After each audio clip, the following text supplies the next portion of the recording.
This episode is sponsored by Molly from M3 Virtual Accounting. If you have a virtual business, or if you're just trying to get your own personal books in order, and you find yourself pretty much dreading the start of every new year because you know it's going to be time to catch up on months of work that you should have been doing all year long, have I got the person for you.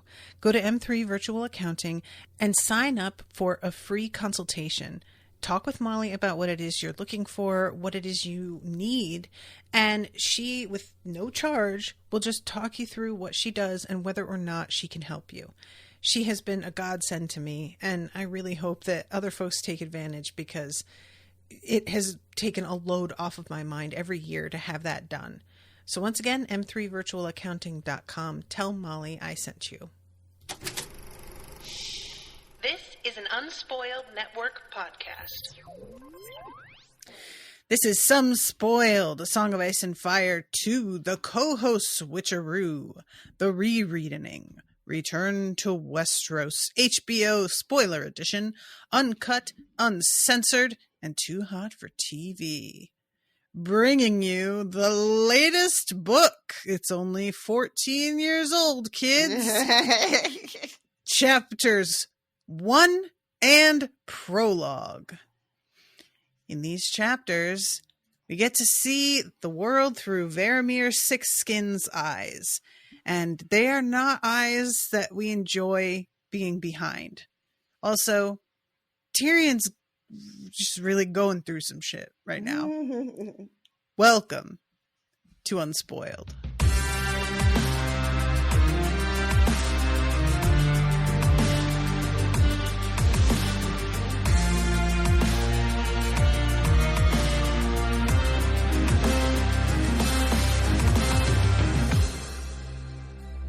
Monsters are dangerous, and just now kings are dying like flies. I am the king!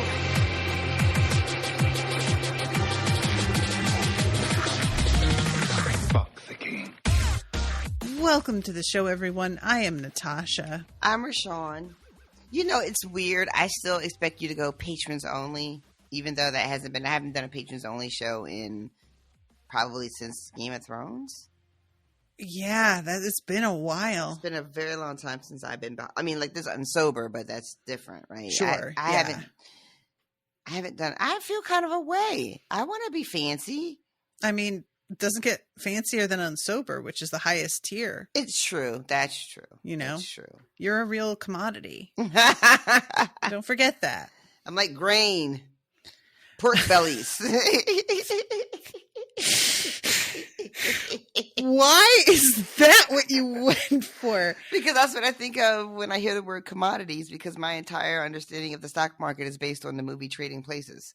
I also could have said orange juice to really make it a Trading Places joke, but I didn't think anybody would get it. But I wouldn't have gotten it, so that's fair. I'm sure that some other wonderful listeners would have, though. You would have found out after the fact that joke fucking killed. So, okay, these chapters, we start off with the prologue. As usual, the prologue begins with somebody we've never seen before. We've never been in their head before. What did you think of this POV? This was an unpleasant place to be. I did not like it. That's about it, right? Yeah, I didn't like being in his head. Didn't like hearing his thoughts.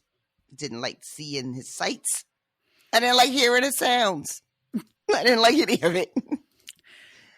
It was also really sad in a way that it was surprising, because you know we'd seen this guy before, you know, from the outside, because he's encountered Jon Snow, and you know he was at the big battle at the Wall. But when he starts thinking about his childhood, and what happened to his little brother, or what he did to his little brother, I'm not really sure exactly what it's definitely what he did, right? It feels like I didn't want that to be the thing, but I thought maybe he didn't, because instead of killing him, his parents just took him to that Hagen guy. But so I was like using that as wiggle room to convince myself that he didn't murder his little brother out of jealousy. But yeah, that's what he did. That's what he did. He did. And then the fact that his nickname is just Lump. I don't know how I forgot that they are Bump and Lump, but and he says like they were going to give him a real name, but it was kind of too late. And I'm like, well, why didn't they just do it anyway, though? Apparently, Varamyr is a name he picked for himself because it sounded really badass. And I'll give him that. It's a great name. Good name. It's a good name. Yeah. But it's very Lord of the Rings, too. Oh, it definitely is. Yeah.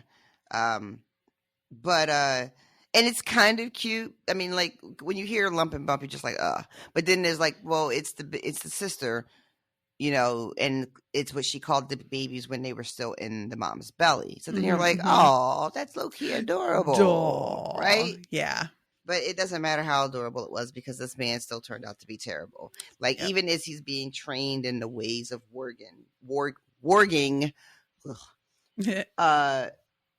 and the person who's training him has got all these like rules of things you just don't do. Like don't do these things. Yeah. This is an abomination. And what does Varamyr make sure that he does? Every last one of those fucking things. Every single thing. Yeah, this is not a man who deals well with authority. And also, I really like the inkling for me is Varamyr is just such a bad person. Oh, he's terrible. And the dude is out here like trying to rep for fucking common decency. And Varamyr is like, what a weakling. And there are so many people that do that. You know, they just see like fucking compassion and having basic boundaries about not eating human flesh. And they're just like, gay. You're right. Like maybe don't fuck another wolf. Right. And he's just like, I don't see what the problem is. He's like, not only am I going to fuck other wolves, I'm going to slip into the skin of the one wolf while she's getting mounted. Yeah. What's that about? What's that about? What is that about? Like, that is a very specific kink. And we don't kink shame it and spoil. I'm not going to shame it, but I want to know about it. But we do kink what the fuck? I just want to kink ask why. And it's just mentioned in such an offhand manner. You know, there's nothing like made of it. So that's what always gets me a little bit more is like how casually it's mentioned. Like it's a totally regular, normal thing that anybody would do. Yeah, yeah. And I'm like, yeah. This is somebody who does not respect any limits of power. This is, if I can do it, why shouldn't I do it? 100 at all times. And this fucking guy. Yeah. He's I will say, and I've said this before when we've had these chapters, there is something as unpleasant as it is to be Varamyr. The way that it's written when he's in the wolf, I really like this. I enjoy it when we have it in the brand chapters as well. It's just really cool the way it's written from, in this case, a wolf sort of perspective, but enough of there's got to be enough humanity in it so that it can be written so that we can fucking read it and understand what's happening, right? But done in such a way that it does feel like if a wolf could talk, this might be what they sound like. This might be how they express things. This might be how they describe things. So when it's talking at the very beginning about how the whole night just reeks of man, it smells of man. Yeah. And then there's also these other smells like of you know, I smell like stag and hare and fox, but also I know these are also man smells because this is the fur that men drape themselves in. And then the moment where in the whole only man stripped the skins from other beasts and wore them. And when you think like other animals have got to think that is just bonkers. Right. Other animals have got to be, have you seen these dudes? Have y'all seen them? Have you seen a guy walking around wearing like a cow? What is that about? And they do all sort of weird shit to it before they wear it too. They gotta stretch it out and pour stuff on it. They leave it in the sun. Yep, just about. So I really like I like this, and so this aspect of the prologue I really enjoyed. But then when we are out of the wolves, who, by the way, attack like a family. Yeah. The prologue opens with them tracking a man, a woman, and a baby. And it's the 3 wolves that he has. The one eye. Then there's a female. I think he calls her Sly. Sly, yeah. And then the third one, whose name I can't remember, which is a shame because he's probably a very good boy. But I can't remember his name. And they just set upon these people, and they don't have a fucking chance. And It's there's even a bit where the wolves are thinking, I think because we're in One Eye, which is the one that Varamyr wargs into, and then he controls like the other 2. Mm-hmm.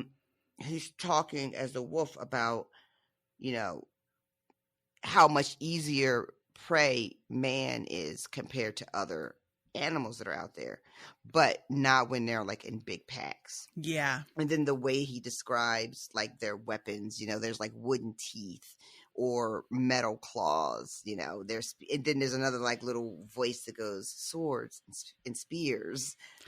Yeah, somewhere in him he remembers the correct words, and it's just trying to like just chip in a little bit in this conversation. Yeah, it's done. It's really effective. I really enjoy this. But yeah, I did not enjoy the killing of the baby. The mother is still breastfeeding, and apparently that is just, you know, a tasty treat. Yep. Which I guess, but also ooh, especially because she's otherwise skin and bone, so there's nothing to be had off of her except for that. And then the baby is really like the fucking main course. This is like the best that you're going to get is a fucking baby. And then he is sort of out of the bodies and back into his human body, and we see what's really going on with Varamyr, what his condition really is. And it's no good, y'all. Nah. It's no good. He's dying. He's dying. He's got a terrible wound in his side that we find out later he gets from a child because he's trying to rob the corpse of this little boy's mother. And that little boy is just like, I don't think you're doing that today. I love how like later on when she was explaining that was his mom, he's like, yeah, and she was dead. Get over it, kid. I'm just like, dude. Christ. And he's got this woman with him that is taking care of him. Her name is Thistle. Yes. And I forget where she comes from and how they end up together, but they have fled the battle at the wall, which feels like it was ages ago, you guys. Yeah. It feels like forever ago. But and we find out that Varamyr, he ran. Reminder that this book, when it begins, is happening in the same timeline as the start of A Feast for Crows. So just because I constantly forget that. Right. But yeah. So they have, I mean, like it feels like forever ago to me, but I understand that this is like very recent history for him. Yeah.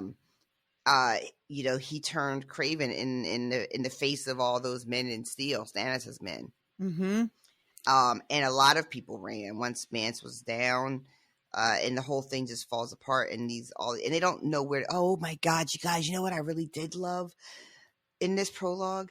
The mention of, because no one knew what to do when it was over. These people had been following Mance, and he was the one that brought all these different free folk together. And without him, they're kind of aimless. So you have these charismatic figures that start to appear.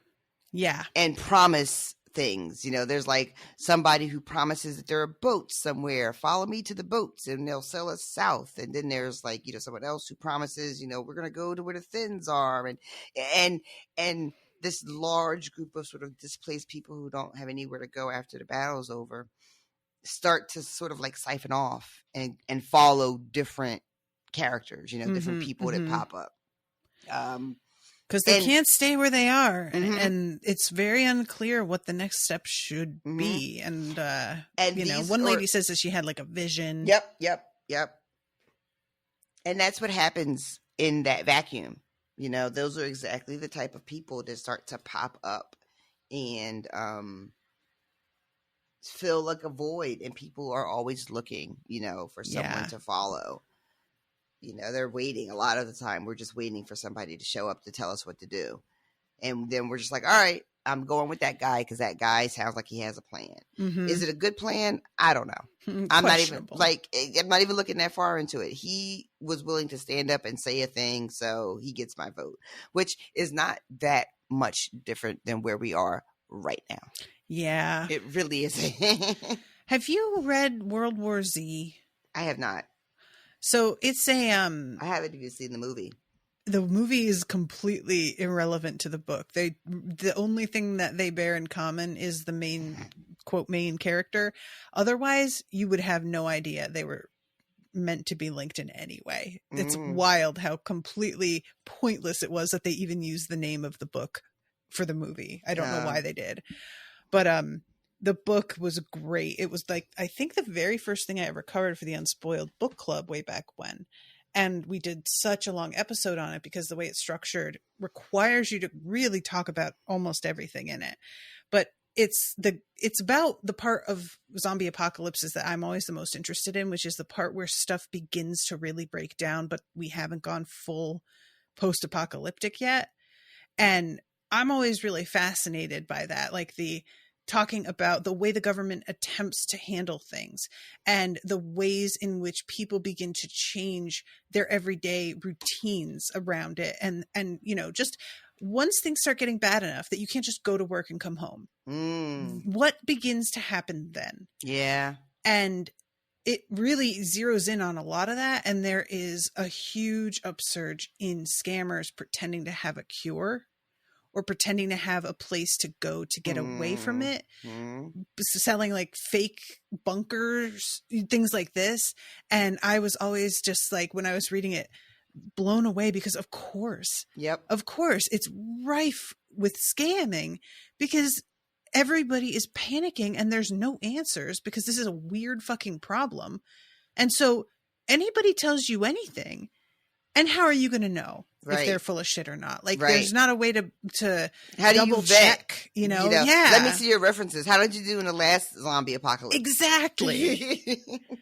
So there's one guy who's like hiding up in this area where he won't even like allow them to publish it. It's done in a series of interviews is the way the book is supposed to be structured.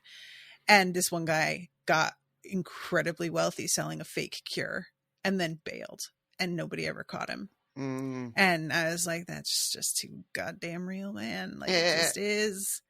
So anyway, yeah, that's what this is sort of feeling like. Cause everybody is at loose ends. And, if you're not going to attempt to sort of like cooperate or hide on the other side of things and make a go of it alone somehow, I mean, what are you going to do? And the answer is die, mostly. Mostly, yeah. Yeah, that's exactly what the answer is. Jesus Christ, that's depressing. Fuck's sake. Yeah. You finally watched The Last of Us or no? No, not yet. Okay, never mind. All right. I'm sort of waiting to see if somebody wants to commission it. I know, but it's been a minute and they haven't yet. So y'all, come on. It takes a little while sometimes. On it, y'all. Y'all know y'all want her to watch it. Yeah, if you guys are interested in commissioning that, get in touch with me. Email me. I had somebody the other day, sneaky little foxes. I have a drop down when you go to commission an episode for Spoil Me. There's a drop down menu of all the titles available, or you can just select movie and you tell me the title of the movie, which costs a different amount. And whatever I'm covering is on that list, and that's all there is. And somebody tried to just like sidestep that by choosing movie but putting in the notes the first episode of a TV show. Like they could just like, and I'm like, no, there's a reason that it's movie and not whatever the fuck. You can't just do that. So yeah, you got to get in touch with me, guys. Let me know, because you can commission the whole shebang up front, which a lot of people like to do so they don't have to worry about finding slots. Or you can tell me like me and so are going to go in on it together so that there's an assurance that I won't watch 2 episodes and then get no further commissions on it, which has happened before. A couple of shows have just sort of petered off and I never got to finish them and it was a bummer. So, yeah, let me know. because I would love to watch it. I have just heard great things about it, but it was very, very good. And I don't know. I mean, obviously it got picked up for season 2 and all, but with the strike and all that jazz, I don't know what it looks like for actually us getting a second season. But the first one was really, really good. I didn't even think about a second season. I don't know why that I thought it was like a mini series and that was it. I don't know where I got that impression from. I'm almost positive it got picked up for season 2, but now I'm like, am I just talking out of my ass? Which can be a thing. Oh, sure.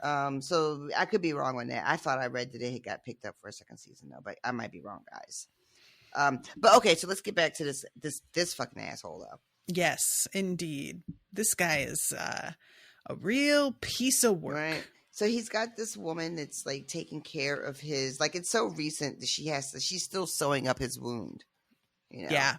And he is, he's thinking a lot, well, because he's about to die. He knows he's about to die. Mm-hmm. And so he's thinking a lot about his childhood, having the memories about his brother. He's thinking about this man, Hagen, who raised him. The way he gets dropped off,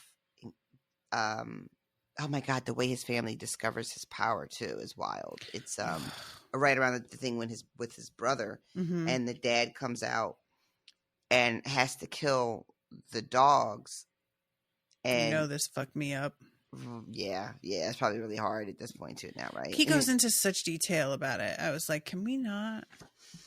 Yeah, once you become really sensitive to that sort of stuff, you realize how everywhere it is. Oh, and I've always been said, it's a running joke for me with fucking Stephen King. He can't help but open books with dog being killed. Like it's every time. I don't know what his fucking problem is. Anyway. I couldn't get Steve to watch The Leftovers because of the first fucking episode. Like that whole series starts out with the weird shit with the dogs and Kevin. Yeah. Oh, I lost what I was going to say. You Sorry. say something. That's okay. It'll come back. You were talking about the finding out about his power. And right. So they go to kill the dogs and they hit one, and Varamyr is in the other room away from where the dad and the dogs are, and he screams bloody murder when his dad hits that dog. And that's how they realize what their son is and what he can do. Which, as a parent, can't be like a great moment. I swear. Right? Can you imagine finding out that your son died at the hands, so to speak, of your other child? Like, how devastating. And that's what shocks me, that his parents didn't immediately take an axe to him. Right. Especially once they get confirmation that he's got the supernatural power, because then that seems to me like the kind of reaction I would expect in this universe, in this world. But maybe the idea of kinslaying is so... Well, no, though, because he's not... Varamyr is born... Is he born north of the wall? Yeah, I think so, yeah. Right? So I don't know. I think that the thing is that the skin changers are revered enough that you can't kill them. Yeah, that you're not meant to do that. Like, they occupy this weird space where the people are terrified of them but also venerate them. This is kind of like what we do with God, right? Wait, what? That's what we do with God. Like, we're terrified of God, but we also have to venerate him. Oh, it's so weird when there's like prayers and stuff that talk about like, being God fearing, and I just don't like that. Yeah. I mean, it's one thing to be aware of the fact that you yourself are not God. That's fine. But to be like, oh, I'm scared of God. I don't like that. Why do you want that kind of relationship? I don't like it. He wants us. He wants that from us. That's what I'm saying. But then there's a whole other way that people interpret that it doesn't mean what it sounds like it means. And I get all that, guys. But you got to admit, like, on its face, you're just like, wait, what? Yeah, I don't like it. Why is that what you want from me? And then there's a whole thing about, well, things getting lost in translation, and that's not really what the original text was supposed to be saying. It wasn't even about fear. It was about awe, and, Next thing you know, it's 4 hours later, and nobody in your family wants to talk to you anymore. Because you said way too much shit about God. Why did you just describe my fucking life? My father, why you have to argue about everything? It's a compulsion. I'm sorry. Can't help it. Probably inherited it from somebody. Yeah, right. Imagine that. So we find out that even though it's not a surprise, Varamyr ends up killing his mentor, his teacher, this Hagen guy, because of course he does. Right? Tell me how I forgot that he kills him, girl. What on earth? He eats his heart. Honestly, what is it with this dude? Get a life. I mean, just being like, you know what? Not only am I going to kill him, I'm going to eat his heart. Oh my God. I swear. It's just therapy. Stop it. Inflicting your fucking self on the rest of the world. No, he would rather not. He's not interested in that. That is no fun. I'm disgusted. So then we also hear a lot about Varamyr's when he was out here really riding, when he was riding high, he was Main Fance's right-hand man. This dude's got his 3 wolves. He's got a shadow cat. He took Orell's eagle after Orell's gone. He's got a fucking bear that he rides. And we find out from being in his head what a fight it is. Yeah. To control the bear. The bear does not want any part of this life. Yeah. Neither does the shadow cat. Also, there's a list of shit you're not supposed to fucking try to warg into or control that he gets. There's a bunch of rules that come with this shit. Yep. And you're not supposed to, even though I felt away when he was talking about how you can't fucking use cats. But then I felt better when he described why you can use dogs, because I was like, oh, well, yeah. I actually thought of that when I was listening. I was like, oh, Rashawn's not going to enjoy that. No, she didn't. She did not. Rashawn did not enjoy that. But so he's got rules about that, and then Varamyr has to go right out and do, like, you're not supposed to do birds. He couldn't wait to get Orell's eagle. You're not supposed to do a cat. He meets this girl who's got a shadow cat, and he's like, oh, you know what? That's dope. I'm going to get me one of them.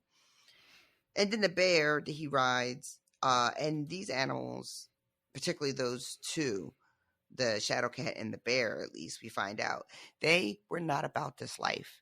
And he had to fight to maintain control. And when he lost control, his bear just like fucking wrecked a bunch of shit. Yep. The first opportunity it had to be like outside of his control. And I think something similar happened with a shadow cat as well. I wonder if he like plays it off to everybody that he meant to do that, or like, do they know he's lost control of them? What do they think is going on? I love that. I'm very curious about that.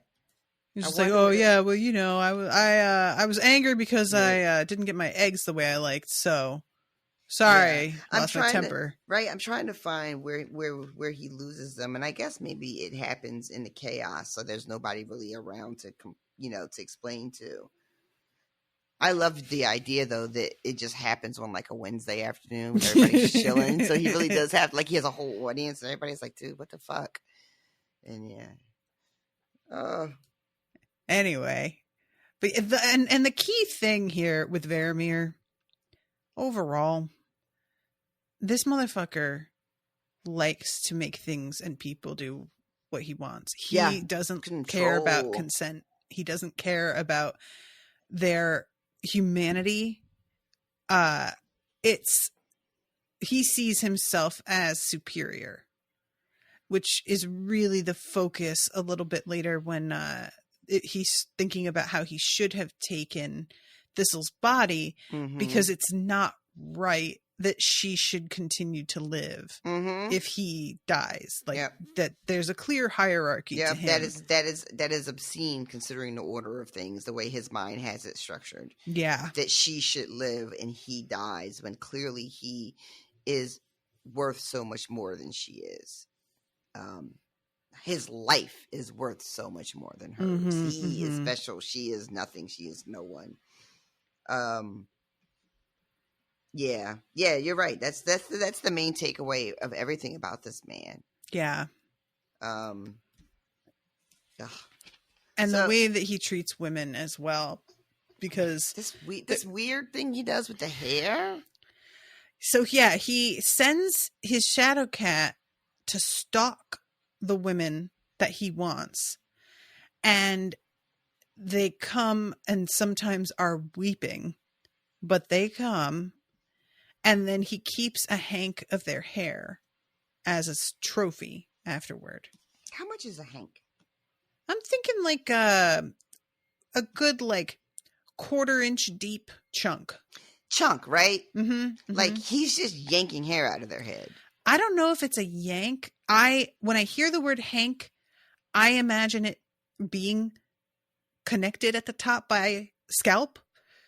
So I don't know why I imagine that. I don't know if that's based in anything that I like learned at one point, but so I kind of instinctually thought of it as yanking it out of their head, but I'm not positive that's what he does. It would not be out of the question that that's what he does, though. Like, he doesn't care. Maybe he just saws it with like a dagger or something, which is incredibly painful. I'm sure he's not gentle. Just definitely yanks hair and sawing at it, probably pulling out the ugh. But yeah, so this is a collector sort of thing. He's also a collector, right? Mm-hmm. Of animals, of things, and of like the different animals that he can control. He's got a little menagerie going, and he's got the same sort of approach to the women. I forgot about using the shadow cat to just go and pick a woman and herd them back to him. Mm-hmm. Yeah, he can't even be bothered to go find them himself. I mean, it's not even about that. I say like he can't be bothered, but the thing about Varamyr is that he is really aware of how unimpressive he looks, and that he's like not a fighter. Yep. So why would he go himself when he can send a fucking wildcat, which is going to be a lot more intimidating? Yeah. And that's the thing too, when we talk about the childhood and why it's important to what he has become. We're told that he's a premature baby.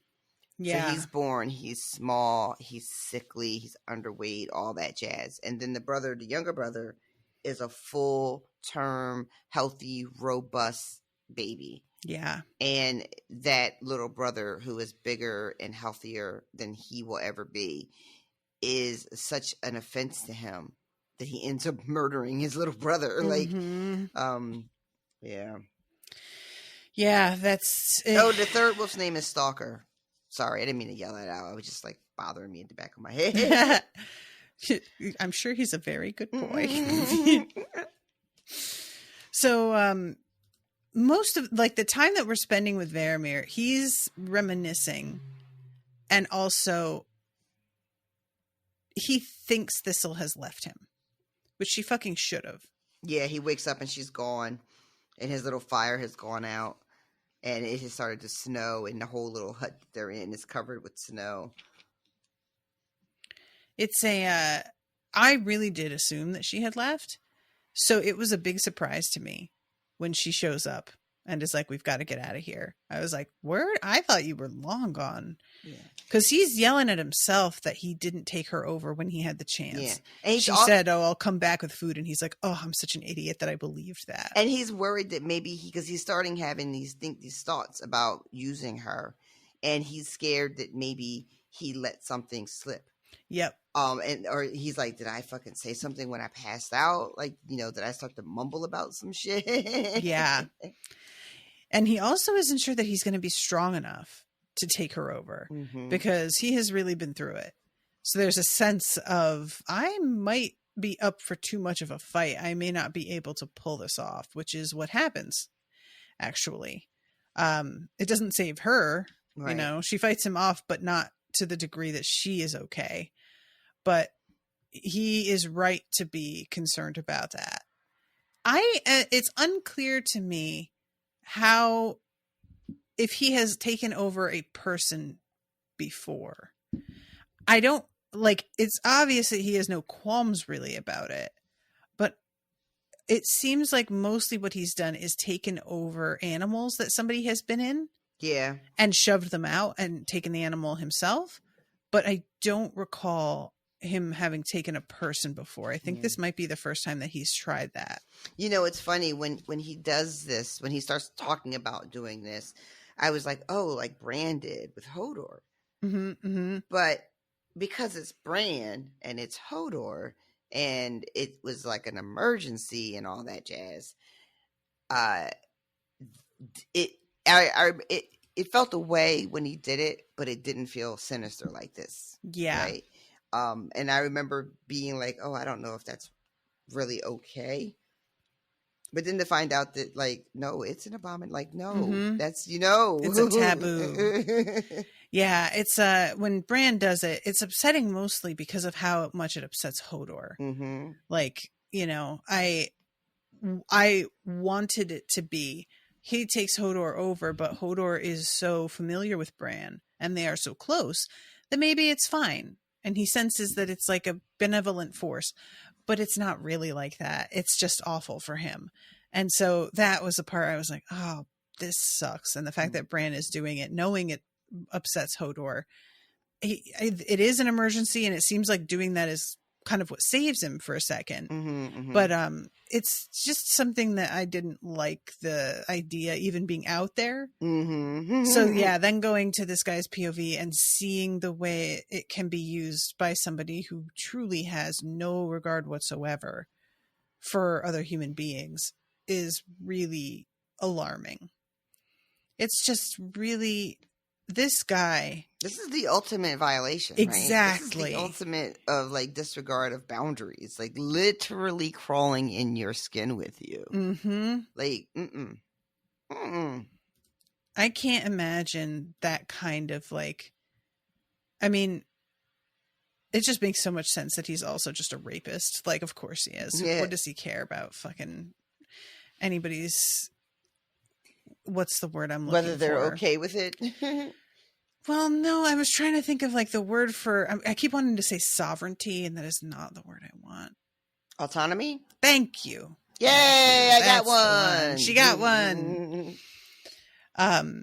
So we've kind of jumped all over the place here, but that's kind of what the chapter's like, because it's jumping around in his memories and him just reflecting on the way his life has turned out. Yeah. There's a bit where he starts to think about Jon Snow and saying that he knew what Jon was the very first time he saw him in that wolf, and that he told Mance, you need to let me take care of this. Yeah. Yeah, it's interesting. He regards Jon as being afraid of his gift and shrinking away from it still, instead of embracing it. And it's funny because, like, what he thinks embracing it looks like, which is not what Jon would ever do. Like, he wouldn't handle it like that. Go ahead. I was just gonna say, he also tells us that Jon's gift is powerful. It's strong, even though he has no idea really what to do with it. Hasn't been taught to use it. He can sense how strong it is. Yeah, which is, as someone who's only familiar with the. Had only really known about this from the show, didn't really dig into this as much. It's kind of exciting to have this be brought back up at the beginning of this book, because I'm wondering if I'm going to get some more of that, because, again, like the show, Ghost just sort of disappears for a couple of seasons, right? Yes. So if we're going to start digging into some of that with Jon, that's going to be, there's going to be a lot of shit that's completely new to me, but that's going to be like really, really cool to read if that is in fact where we end up going. So I was like, ooh, nice to throw that out in the very, very, very, very, very first chapter. Okay. Yeah, this there's so much that's coming that's so different. I'm really, really excited about this book in particular. You got a taste of that in this last book, but this one's the one where it's really like significant. And I also loved it because he took Orell's eagle, and Orell could not fucking stand Jon. That he inherited some animosity, some extra animosity. I love that so much when he claimed the eagle. Now Jon is bitch eating crackers, and he's just like, I know that this isn't me, but fuck that guy. And yeah, so he has some moments throughout this where he's coming back to the present. The fire has gone out. he is beginning to freeze to death. And he goes out into the snow, y'all. Why would you do that, dude? I don't know. Stay inside. I know it's cold inside, but where are you going? Where are you going? Where are you going? Nowhere. You're about to face plant right into a big pile of snow and freeze to fucking death, which is exactly what happened. And thank God Thistle came back. Thank God, I guess. Right? It would have been better if she hadn't, actually. Yes. Fair enough. That's the guy who I was rooting for. Yeah, it's weird when you're in somebody's POV, you just inherently root for them. You know, and then you have to take a step back and you're like, wait, this guy is garbage. That is absolutely the danger of being in someone else's POV. It is very, very hard not to begin to identify with them. And it doesn't take much. It doesn't take long for our brains to do it either. I'm not going to bore y'all, but there was a really a cool essay I read a long time ago that talked about that. And one of the things they use as an example is what is this story? The Stranger, I think. Don't know what that is.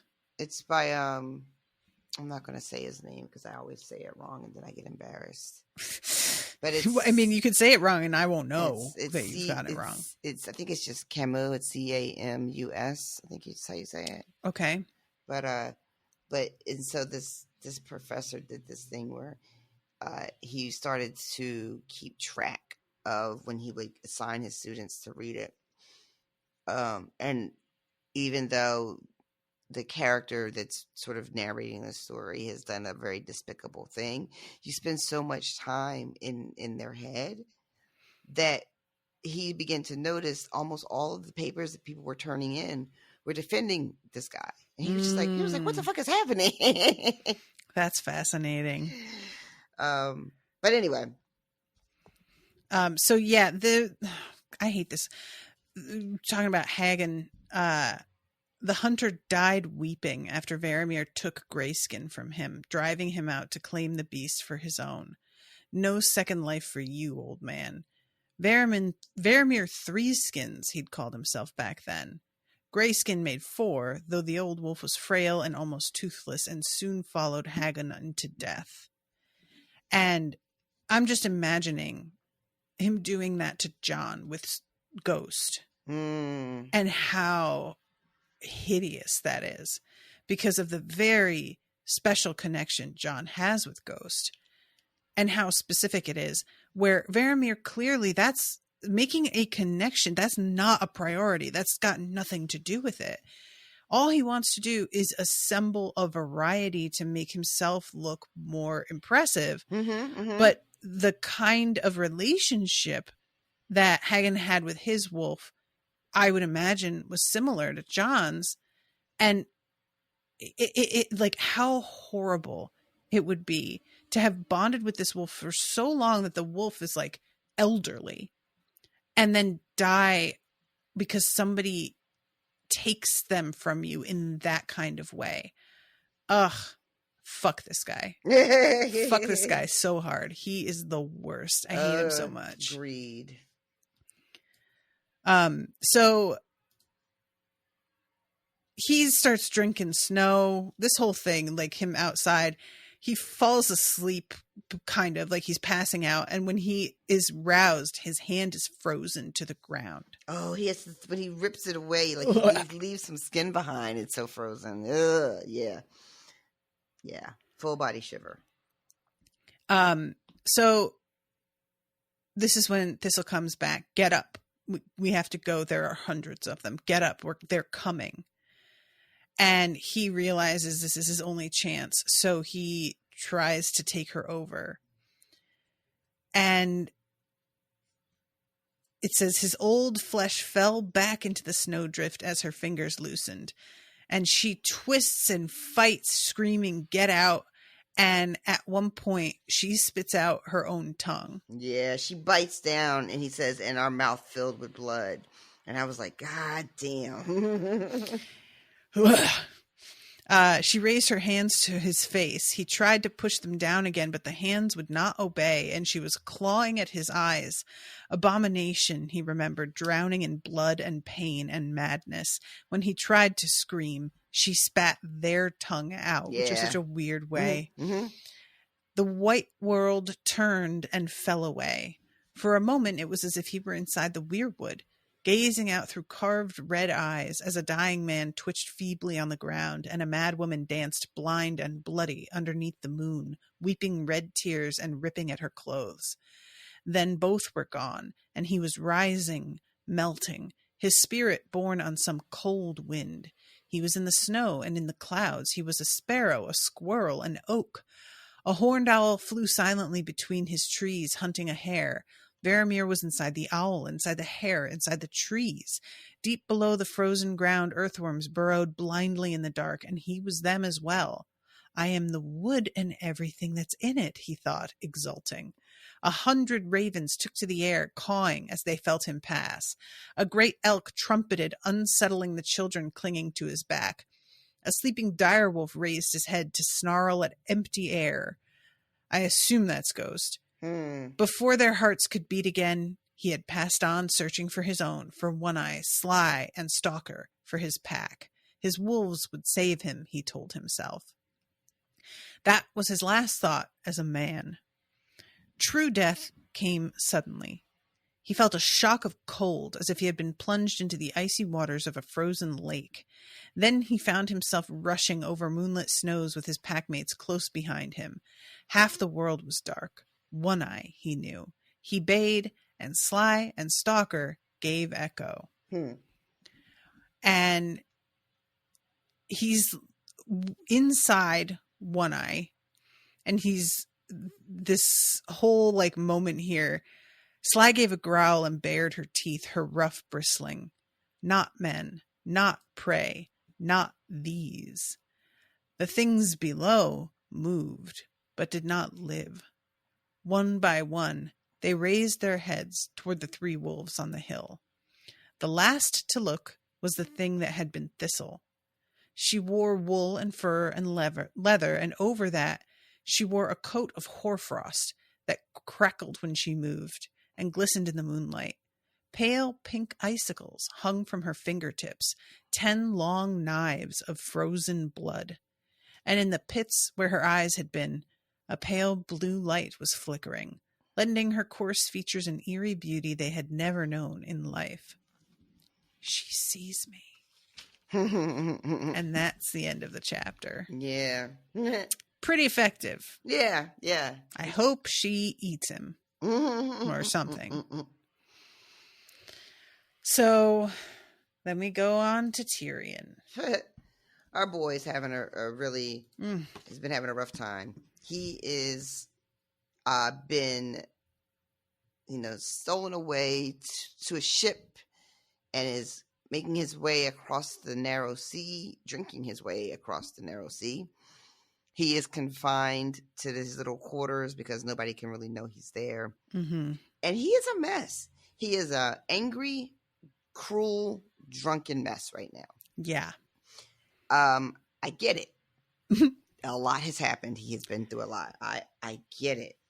But this is like, this Tyrion, I just kind of want to punch in the face a little bit. I get it, yeah. Okay, good. It's not just me. No, not at all.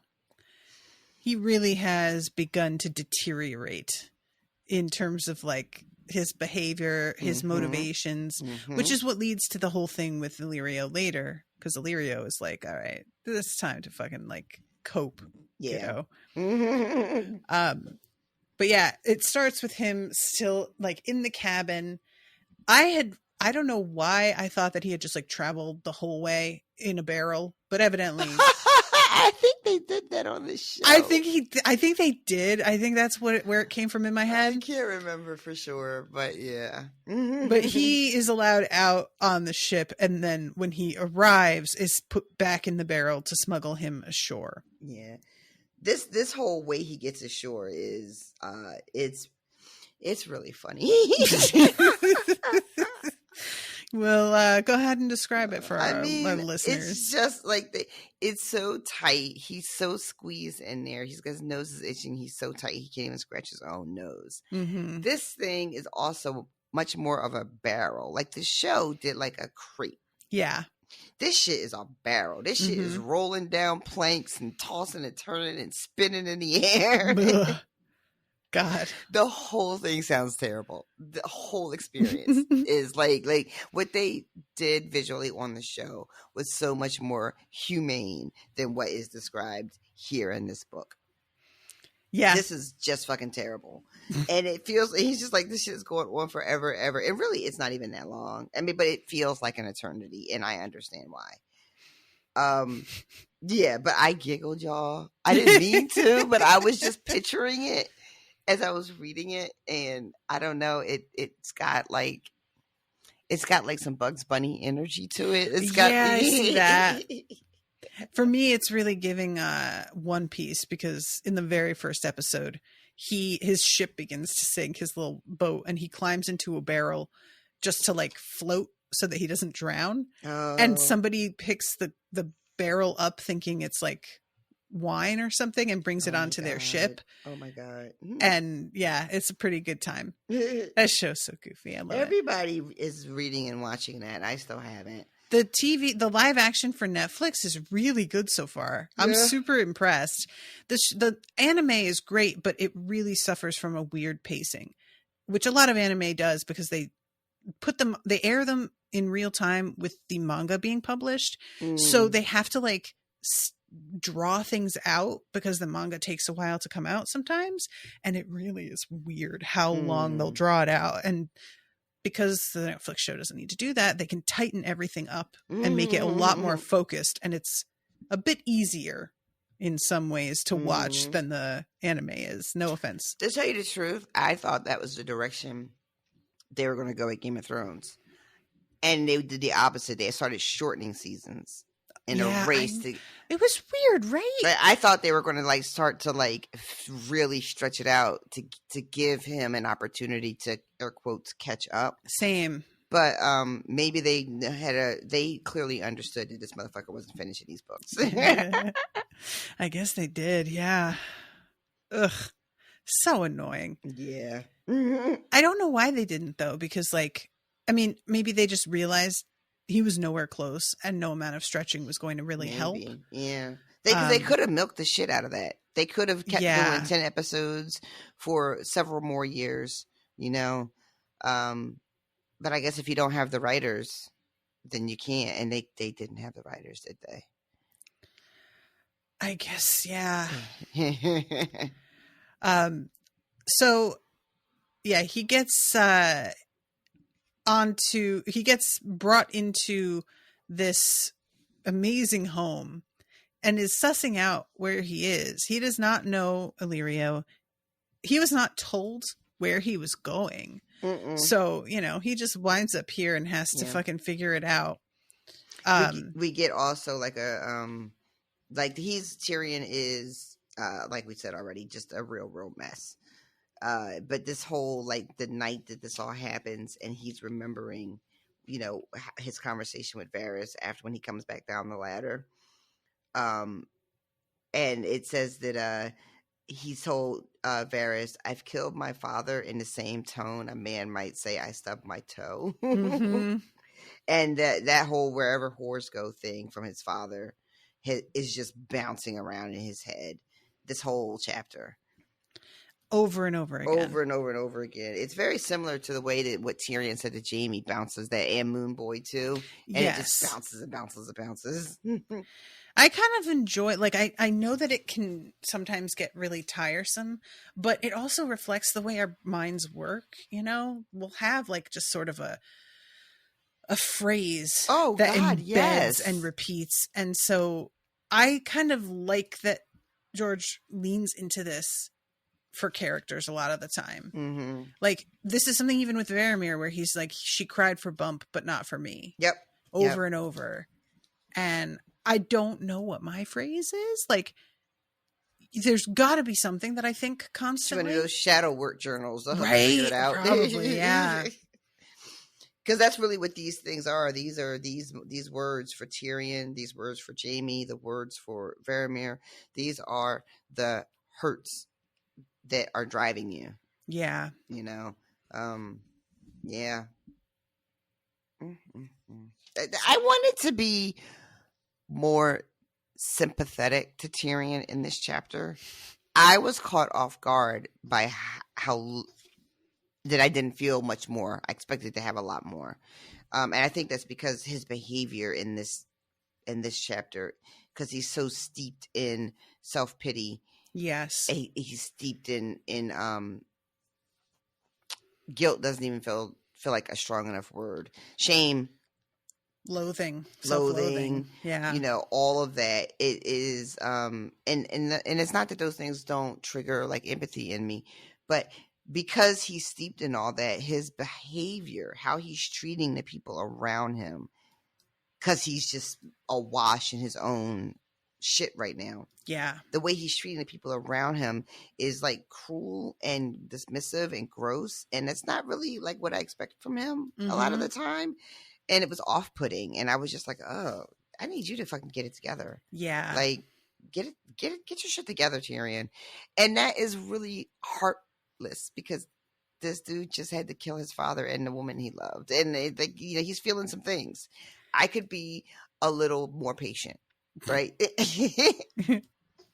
I mean, I think the cruelty is the part that I can't quite excuse or get past. It's one thing if you are experiencing your own shit, and I know none of us is perfect, and sometimes you're just going to lash out in a way that is unfair because you lose control of yourself. But he is actively trying to get fear out of this girl that he's talking later to on, later. yeah.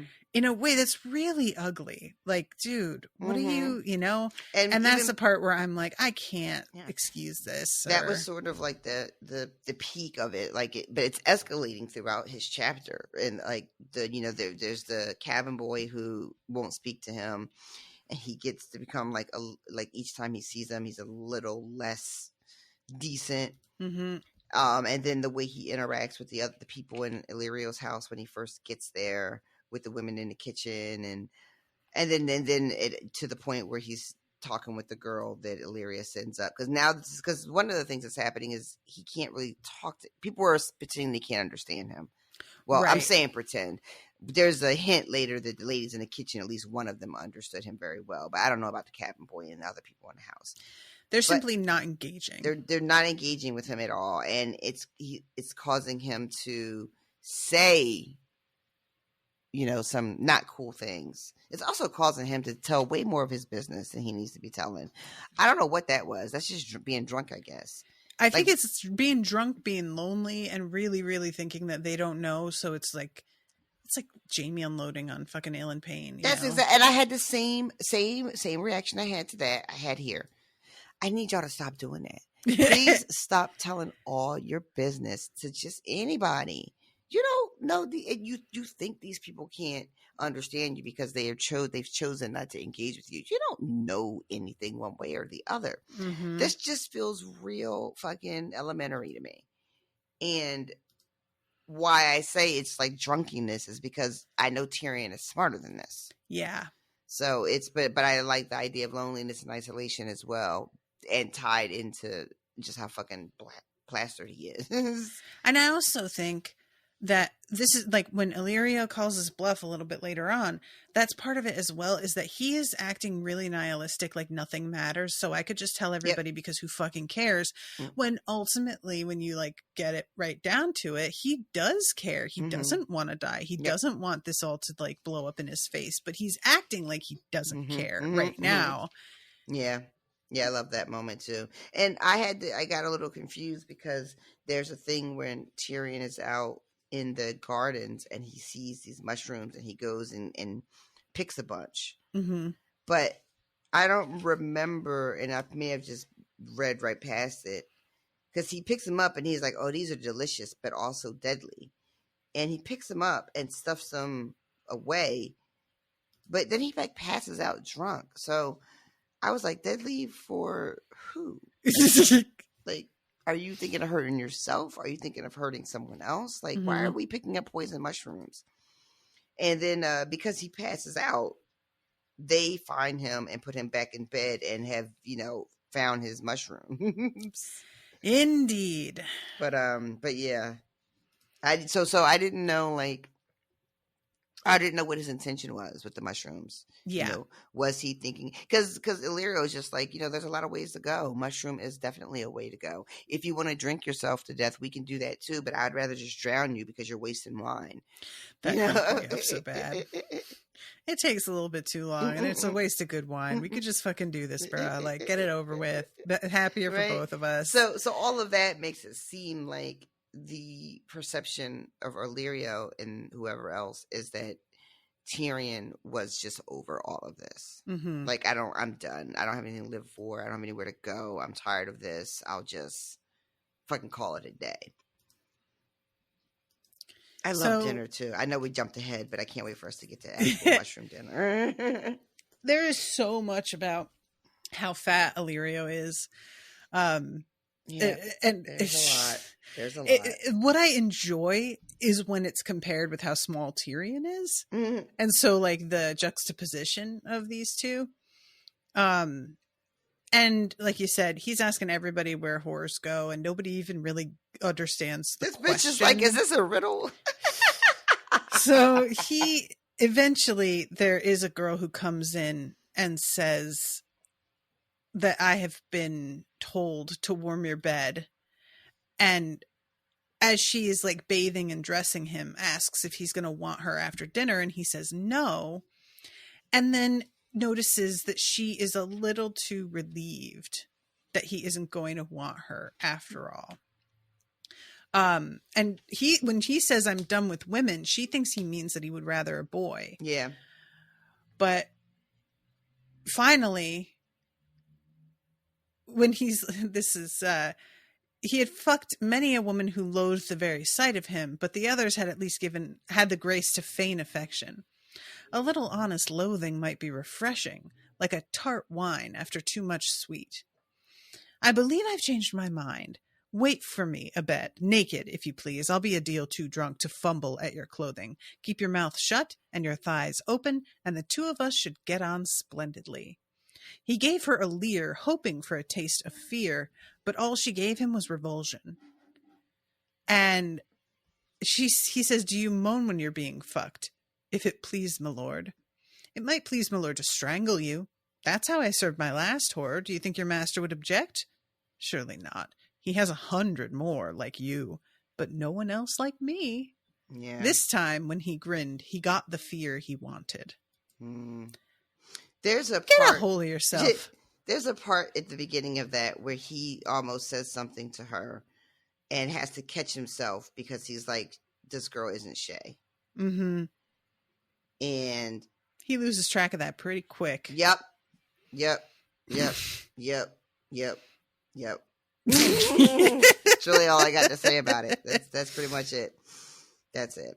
And so he gets the reaction from her that makes him feel better because this is apparently what he's into now. Mm-hmm. I also want to mention too that a lot of the times when where do whores go, we get that thrum from the crossbow.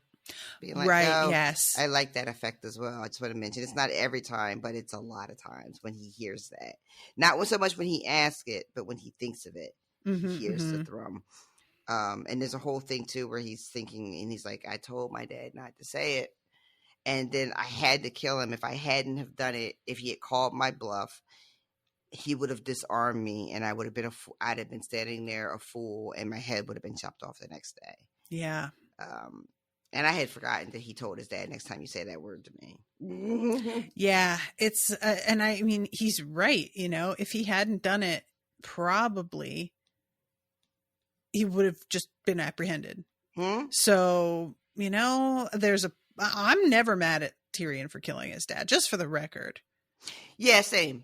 You know, there's no part of me that's like, you really shouldn't have done that. Nah, it's fine. Go ahead. Fuck that guy. But definitely. What do you feel about Shay? Shay, I feel that's Tyrion's problem. Shay was trying to survive. And him taking it as personally as he did is because he deluded himself. And as what's his face? Fat Man, Master of Disguise. Varys? Thank you. As Varys said to him, you knew what she was. And it's clear Tyrion didn't let himself believe what she was. Mm-hmm, He wanted to buy into the act that she was putting on. Even though he pretends that he's such a realist, he wants to be loved so badly. So it's not her fault that you fell for this dude. You literally were paying her really, really well. Yeah. And then you got arrested and were going to be killed. And she likely would have been killed if she had tried to stick by you in any way. Mm-hmm. So what do you fucking want her to do? You know? But, you know. Yeah. This thing that's happening also, I guess we should mention, I feel like everybody knows, but we haven't actually said it, right? So this whole where the whores go, that is what Tywin says to him when he asks, like, what happened to, what was her name? Tysha, yeah. So this thing that Tyrion's on, this hunt for her, even though he's like literally not, he's not actually looking for her. He's got no power to be going anywhere to be looking for her, but he's just asking this question over and over again obsessively. Yeah. And just getting drunk and reliving this horrific thing that happened. Because I can't remember how long it took. When does he learn the truth of what happened with Tysha? Was that? He doesn't learn it until he's escaping and Jaime tells him the truth. So he's just gotten this info. Yes. So he is spiraling. Mm-hmm. He is like this story that he was told and has been telling himself, you know, I guess they're supposed to be in their late 20s at this point. So it's been, you know, I guess that Jaime and Tyrion and them are all 26, 20. Don't try with the ages. Right. But he was about 13 when it happened with Tysha, when the Tysha thing happened. Mm-hmm. So let's say anywhere between 15 and 20 years, he's got this one narrative. And now he finds out that it wasn't any of that. That the love was real, right? Yeah. That she wasn't some prostitute that they found, like that it was real. And I don't know, like that's when my sympathy for him starts to like come back, right? When I separate, when I take my eyes off of his behavior and look at what's going on in his head, then you're like, oh, that's just real fucked up though. That's really, really fucked up. That's fair. Yeah. Yeah. It's just, he is seeing himself as complicit in everything in a way that he had thought he was the victim before. Yeah. And now it's completely recontextualized. Yep. And this whole like search for her to try and get her back, apologize, make it up to her in some fashion. Yeah. Like they keep saying like, she loved me, she trusted me, and this is what happened to her because she chose to be with me. Now I'm gonna float an idea that's probably ridiculous, right? I know that Shay and I'm sure George Martin, because you even have Varys saying, you know, you knew what she was, because I think Varys says that right after Tyrion says something about knowing about what his father was. I can't remember if Tyrion says I didn't know what he was, and then Varys says about her, but you knew what she was, or something. The reverse. Is it the reverse? He says, "Oh, and I killed my father. Oh, and Shay too. Well, you knew what she was, but I didn't know what he was." There it is. Yeah. So, I think everything that you said about Shay a moment ago is probably the more accurate reading of her character. But there's still a small part of me that thinks that she did have a genuine affection for Tyrion. And he had always promised that he could keep her safe. And he couldn't. No. Right? And then he finds, so even though Shay betrayed him because, you know, to your point, like, what else was she going to fucking do? You know? He couldn't protect her from having to make that choice. if that makes any sense. Yes. Right?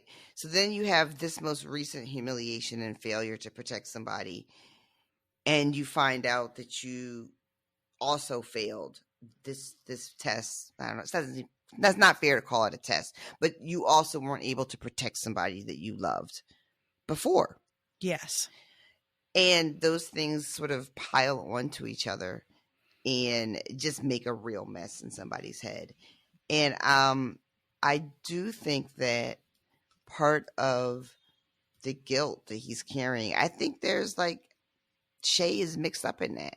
Even if he did know what she was, you know, I think there's a part of him that feels, I don't want to say less of a man. That's such a gross expression, but there's something about not being able to protect the people that you think just you should helpless, be able to protect. I think is enough helpless, of a word, right? And he just has to like walk around knowing that it feels like this could just keep happening. You know? So maybe that's why maybe that's why he's got this weird ass being all cruel to this girl, because maybe his new Tyrion 2.0, you know, is gonna be fuck them bitches, fuck them hoes, you know, he's not gonna be nice no more. I am not going to partake of the fantasy that what we have is anything other than what it really is. And so I can treat you however I want because you're nothing but, you know. Yeah, because the moment where he's like trying to get fear and she just gives revulsion, he's like, nobody fears a dwarf. And it's like, even in trying to get a negative reaction, he can't get the one he wants. And nothing is ever what he is looking for. So the only way to get the reaction that he's actually after is to dial it up an extra degree. And he says straight up, you know, maybe a taste of revulsion is exactly what I need after all of that, like, fucking lying. So he's probably telling himself a story about that as well. Like, oh, I'm just going to really embrace this now, when in fact it's just you reveling in that self-loathing that you've already been dealing with, but you've been trying to like assuage it up until now by telling yourself, well, somebody loves me, somebody cares about me. And now that has been proven false. And so you're just going to decide to lean into it instead of maybe I could still find somebody or something could work out. Of course it won't. Of course I can't. Look at how old I am. I have no nose. It's not going to happen. So I may as well just I can't give even up. leverage being a Lannister anymore. Yeah. And paying all my debts and all that bullshit. I don't even have that anymore. Yeah. Which is so great. So he has this dinner. He has to get woken up for dinner. And I love, like, so at the beginning of reading these books, my least favorite parts were the food parts. They have really grown on me. I don't know what it is. Maybe I'm hungrier now on Saturdays because I don't eat breakfast anymore. Maybe it's the season changing. Maybe it's something. But the coolness sharpens your appetite. So, so they sit down at this spread, and there's a couple of funny things. One, Tyrion is looking at Illyrio, and he's just like, I could live for years on just what this dude is wearing on his fingers. He's so fucking decked out and bejeweled. And he asks, you know, how was the girl? And Tyrion is just like, she did everything that was required of her. And earlier when Illyrio had talked about being able to provide a woman when Tyrion first shows up, Tyrion is like, slaves. And Illyrio has a very weird way of saying no. That's all I'm going to say about that. Slaves aren't allowed here. But, you know. But they sit down to this wonderful dinner, and I can't wait to eat it when we're done recording before we do it. So, and this is when I think this is Tyrion trying to. Is this when he figures out where he is, or does he do that? No, he figured it out pretty much right away. So they're just having like kind of a nothing conversation. You know. He is talking about there's troubles around us. You know, there's some shit popping off in Astapor, and Marine Giscari is going through some shit. And Tyrion is just like, well, all that is a long way from here. Slaver's Bay is a long way from Pentos, he says. And Illyrio says the world is one great web, and a man dare not touch a single strand lest all the others tremble. More wine? I don't know why that tickled me so much, but it really did. But so then the mushrooms come out, Mm-hmm. and they look and sound delicious. I really Don't like they? mushrooms. I didn't as a kid, but I grew as I got older and into adulthood. I really, really like mushrooms, and it's Same. nobody really in my family likes them, so I don't get to have them very often. Nobody cooks with them, but I love them. And these things sound good as fuck. Yeah, they do. Kissed with garlic and bathed in butter. Listen, Tyrion is about to fuck these joints. Oh. And just, he catches it. And it says there's something in Illyrio's voice that Tyrion is like, hold the fuck up. Yeah, Illyrio's like, go ahead, have one. Have two. I'm told the taste is exquisite. I love this so much. Gets him so fucking certain. Mm-hmm. And Tyrion is full on, like, considering. Sitting like, there and thinking about it. He's like, no, you have one first. You're Mhm. the host. You eat first. And Illyrio's like, no. After you. The cook made them especially for you. Yeah. This is like fucking Brewster in Animal Crossing. It's like, I made this cup of coffee just for you. And I always felt like it was very sinister the way that he said it. I didn't Anytime like it. somebody says just for you, I'm like, how come everybody can't have some? Mm-hmm. Which Yeah, means there's just for me. definitely a sort of sense of like, all right, that feels real personal in a bad way. So then Tyrion doesn't really say anything back, but he also doesn't eat. And Illyrio like takes it up a notch. He's like, oh, you're too suspicious. Are you fucking a scaredy pants? Are you a big chicken? I heard a lot about you, but I hadn't heard you were a big chicken. Punk ass Scary bitch. ass bitch. Right? Eat a mushroom.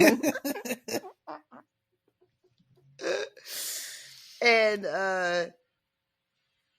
I don't know who's, I guess it's Tyrion. Tyrion says, in the Seven Kingdoms, it's considered a grave breach of hospitality to poison your guests. He's like, oh yeah, you know, here too. But the thing is, if somebody wants to die, like, you are supposed to be giving your guests what they're asking for. So I guess it's on me to go ahead and do that for you. You want to die, right? Like, and then it's probably a better way to die than a lot of other ways. And yeah, some part of him wanted those mushrooms, even knowing what they were. He was not brave enough to take cold steel to his own belly, but a bite of mushroom would not be so hard. That frightened him more than he could say. Yep. You mistake me, he heard himself say. Is that so? I wonder. If you would sooner drown in wine, say the word and it shall be done, and quickly. Drowning cup by cup wastes time, and wine both. You mistake me, Tyrion said again, more loudly. I have no wish to die, I promise you. I have... And then his voice trailed off into uncertainty. Ooh, that hit hard. That moment right there hit really, really hard for me, very personally, because that is a space that, you know, a lot of us occupy. And there is a desire for a thing, but not truly, but it's just around you, you know? But then in the actual moments, you're just like, but wait, no, this isn't really what I want. Because, you know, there's things for me, but then you don't know how to feel. What things are there for you? Yeah. And you just draw a fucking blank. Yep. And so this Illyrio, you have nothing. Yep. But we can change that. He plucked a mushroom from the butter and chewed it lustily.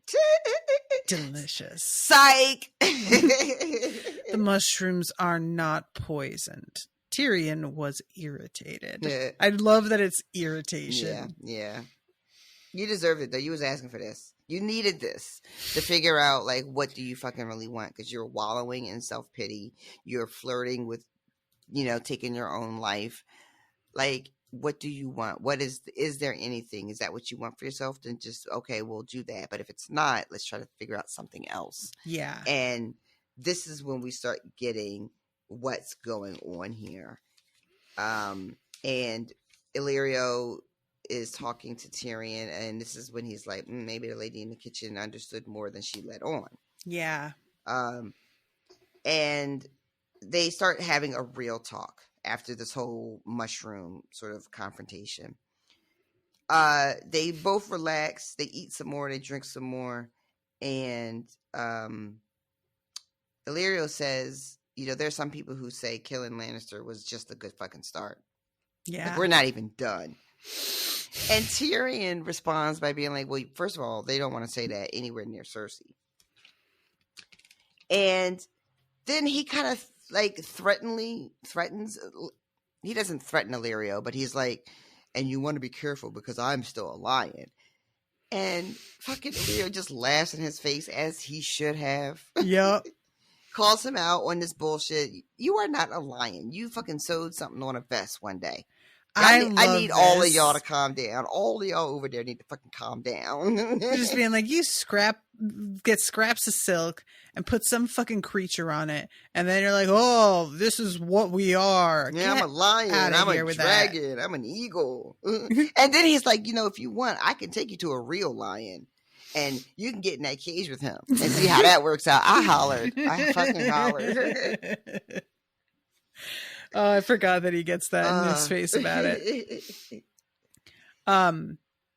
And yeah, the queen has offered a lordship to the man who brings you her head.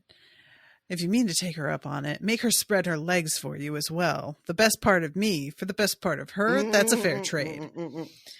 And Illyrio's like, I could take all the golden Casterly rock. That would be better. And right. Tyrion says, the rock is mine.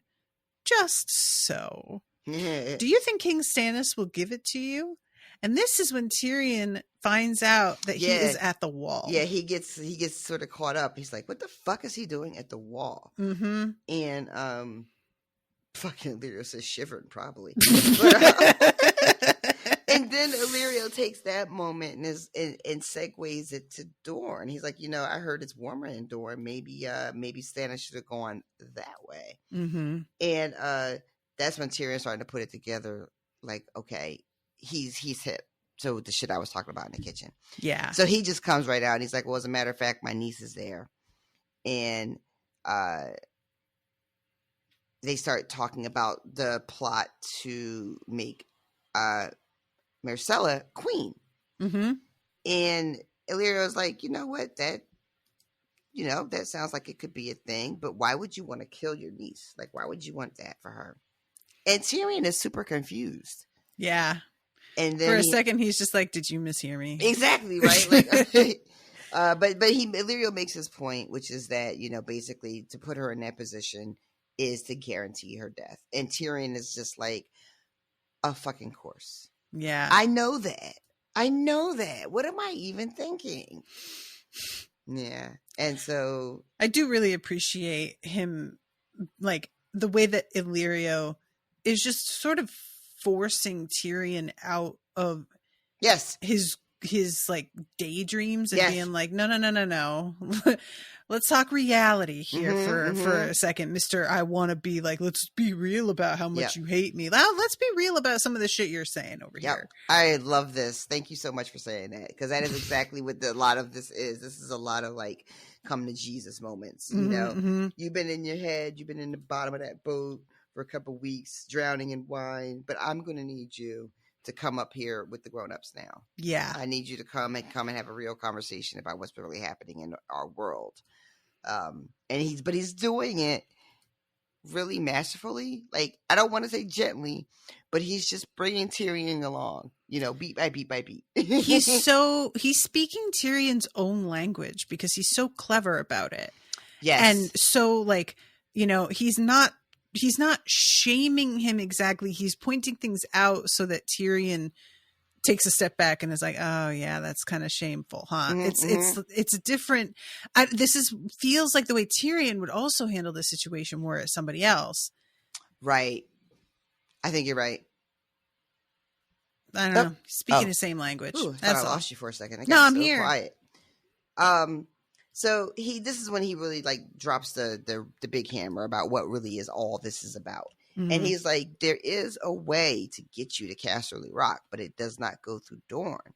And it's not at the wall either, which is a really like very fancy, clever way of being like, it's not Stannis, it's Mm-hmm. not Myrcella and Dorne, it's not going to be them. And Tyrion gets a little like annoyed here. Yeah. He's like, don't like, because Tyrion's like, I fucking am a traitor. I committed regicide and I am a kinslayer. Like, what the fuck are you talking about? There are no roads to Casterly Rock for me. And he then goes off and tells another story about what it is to be the Prince of Pentos, which sounds great until it's not. Mm-hmm. And he's like, yeah, if all goes well, you get to, you know, fuck a virgin and it's a whole thing. mm-hmm. But, you know, if it doesn't, then we kill you. Yeah. If the crops aren't like what they're supposed to be, we're coming to you about that. Yep. And Tyrion is trying to be like, oh, well, this sounds like a terrible way to run the country. Remind me never to become the prince.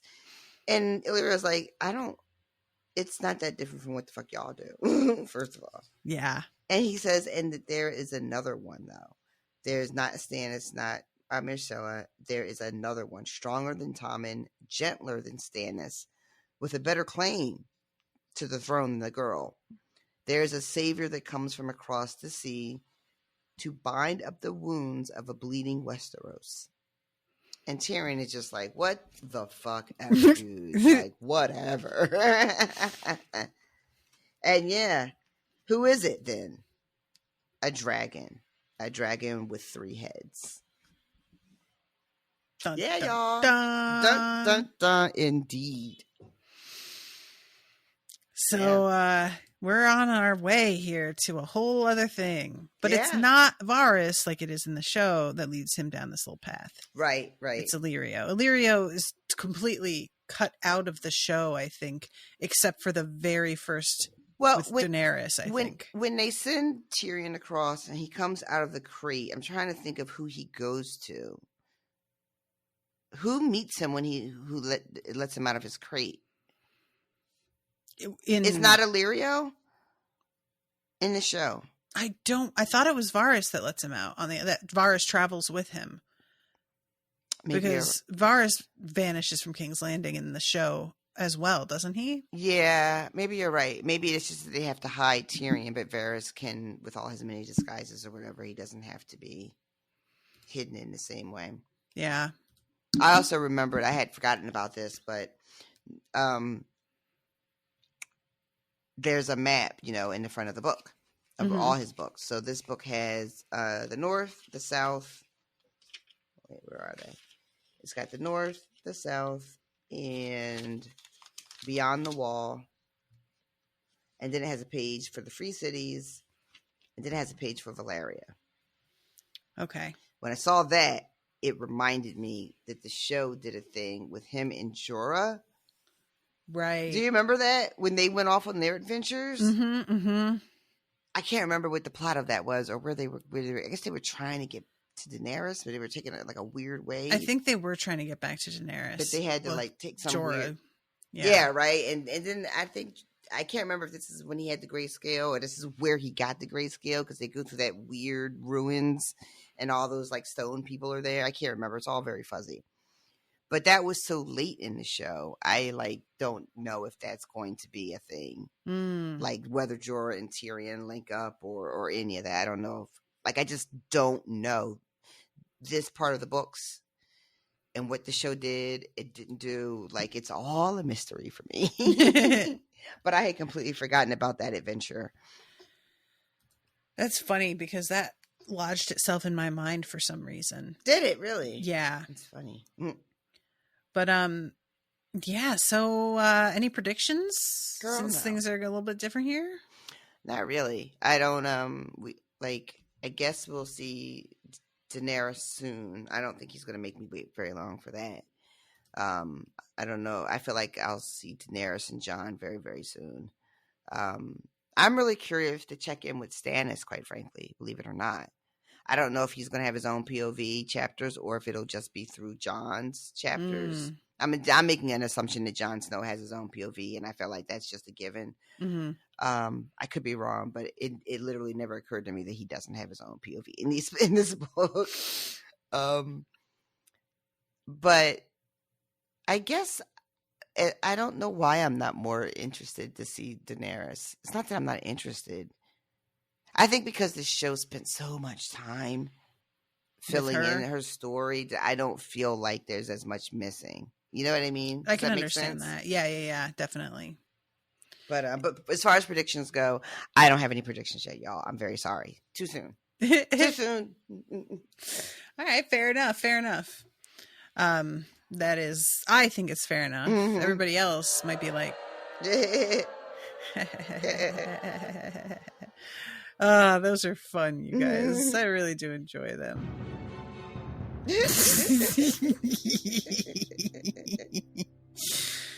All right. Well, speaking of, you know what time it is, kids. It's time to say hi to new patrons. I'm saying you know what time it is. Maybe you don't. Maybe this is the very first show of mine you've ever listened to. In which case, welcome. And also, get with the program. Figure it out. Mm-hmm. So we only have one new patron this time around. But it is Annette. Yay. I want to make it do the thing it does with the button, but it won't do it. It has to play out completely before I can press the button again. But thank you very much to Anne for becoming part of the community. Just delighted to have you. Hope that you are listening to some of the patrons only content. And those of you who are interested in becoming patrons, you can go to patreon.com/unspoiled. If you are interested in just following along with what we're doing for projects, I still recommend that you go to patreon.com/unspoiled and you can just become a free patron.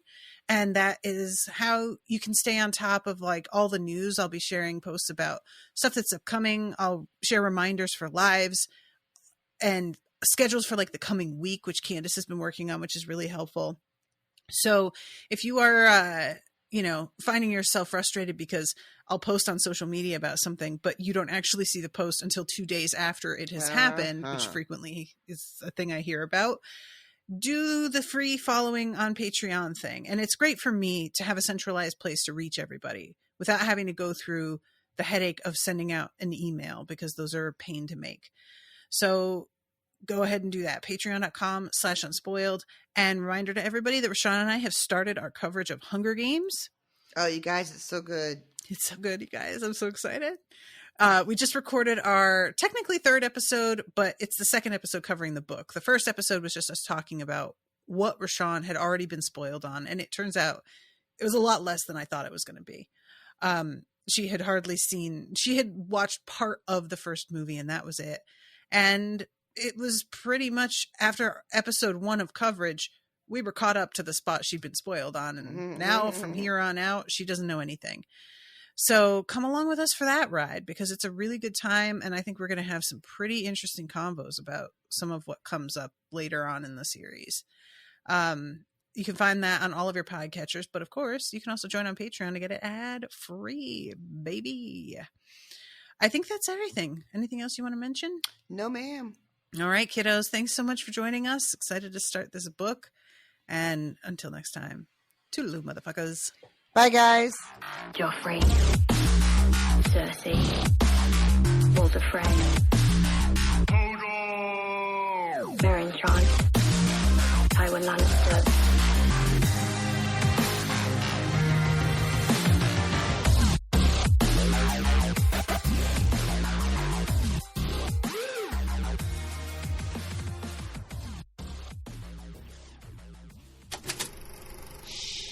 That was an Unspoiled Network podcast.